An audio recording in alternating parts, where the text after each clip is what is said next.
Right. Under normal circumstances, 6-month-old Amos is a ball of energy. He is so tired. Never seen him this tired. But what happened to him is anything but normal. While his owner, Uli Brahm, was walking him in their neighborhood park in Gun Barrel, I looked down and I saw this strange-looking piece of meat with green stuff mixed into it, and I thought that was really odd. before she could stop Amos, he ate one. At the ER, the vet confirmed her fear it was poison. We're all just shocked. I mean, it's just somebody must not like dogs being in that park. I don't know how to explain it.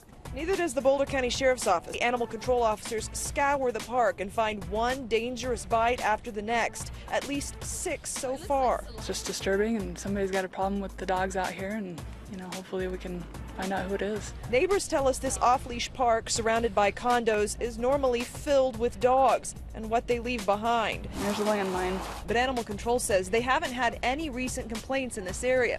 Whatever the reason, Uli says Amos had to spend the night at the ER and needs more tests.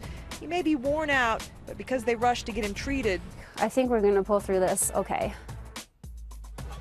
Unfortunately, not the first time we've had a story like this. It was happening in San Francisco. It happens in way too many places.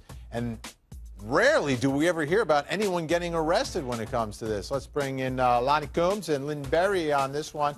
Lonnie, these are tough cases to solve. And we do the stories, but rarely do I do the story with, and so was arrested and charged with this, because they never catch them.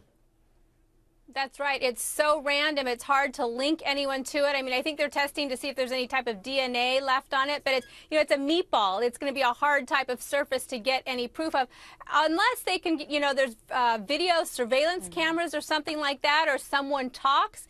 It's very unusual to be able to pinpoint this on anyone. Yeah, Lynn, in this case, I know the first place police would look. Was anyone complaining about all the dogs? But that wasn't the case. It's not happening. And this is like a park where it's been dedicated for dogs to walk. Yeah, and what's disturbing is usually when people are hurting animals, there's a certain thing that's wrong with them. I mean, that's sort of the first step, right? That's the gateway to something worse. But what's also sad is it takes about 2 days for the side effects to kick in, and by then it's too late. So they're saying to people, if you even went to this park, take your dog to the vet to have them checked out, because it may be too late if you start seeing the symptoms within 2 days. It's just a special kind of disturbing when you're hurting animals. Yeah, and I don't know what you do. I don't know how you police it. I mean, if you've got a dog park where it's happened, some sort of surveillance video would be the only way.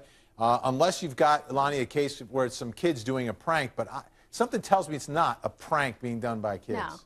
No. It's more a level of cruelty there. When you're using poison and you're putting it accessible to pets, that's not just a prank. And I think even kids would understand that. Well, and also having access to rat poison. I mean, we're not talking about, a neighbor of mine, they had their dog poisoned by antifreeze. This is rat poison. I mean, this is malicious, this is intentional, and as you point out, Vinny, very difficult to catch them. Yeah, and you saw the pictures of what it looks like, and it was obvious that there was something wrong with the meat. Thank goodness the dog's owner in this case was able to recognize that. But as you said, Lynn, that's not always the case. Yeah.